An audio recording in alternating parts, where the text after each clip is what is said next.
I'm Stéphanie Martel. I'm an international relations professor in the Department of Political Studies. My research focuses on multilateral diplomacy, security, governance, and regionalism in Southeast Asia and the Indo-Pacific. My current research program focuses on the role of narratives and meaning-making practices of security governance in the Indo-Pacific. Under that broad umbrella, I'm currently working on 3 interconnected research projects. The first one looks at diplomacy in practice in the context of the Association of Southeast Asian Nations, or ASEAN. And in that project, I'm especially interested in how diplomats from Southeast Asia encounter diplomats from other countries or parts of the world, and how, as a result of these encounters, both groups of diplomats come to reshape how they conduct diplomacy. The second project focuses on women, peace, and security as a global agenda that increasingly gets picked up on a regional basis by states and regional organizations. This is a collaborative project. I work alongside Dr. Stephanie Martel and Dr. Yolan Buka, and with a wonderful team of students to uncover how this global agenda on women, peace, and security gets diffused in various regional contexts, how, as a result, it gets reshaped and renegotiated, and how various states and non-state actors make sense of what it means to engage in women, peace, and security.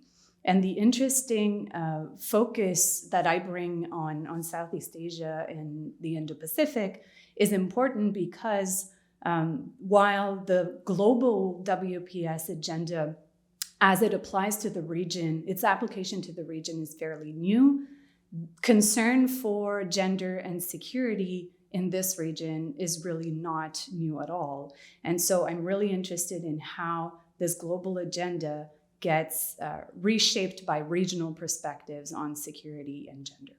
I include graduate students in all of my research activities, from literature review to data collection and analysis and co-publication. I provide professional development opportunities through my own research projects, but also the research networks that I am a part of, as well as my outreach activities with government actors and civil society.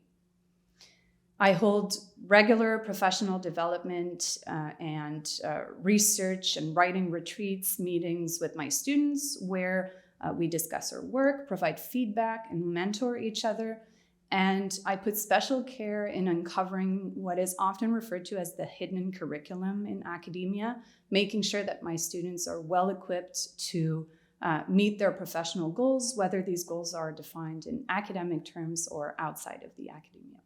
I'm especially excited about my research project on narratives of international order, which is going to be the focus of my next book. And what interests me in this project is that while most of the conversation about international order in the field of international relations has been really focused on major powers, the United States, China, and Russia in particular, what I want to do in this project is to cover the major powers, but as a starting point to expand to actors who are typically considered to be in between or non-aligned. So neither part of the so-called West, nor part of a group of states that we commonly describe as being challengers or revisionists to the international order. I'm also feeling very privileged to be part of a field at Queen's where there is genuine commitment to incorporating a broader, more inclusive range of perspectives on world politics. I think this is something that is very important for students to be exposed to have a sense of the menu of options in terms of looking at world politics and figuring out real events as they unfold from various dimensions and from various perspectives. And I think our IR faculty are very well placed to provide that menu of options. Our IR faculty at Queen's is also very well immersed in research and policy communities that open up a number of very interesting opportunities for students in terms of professional development.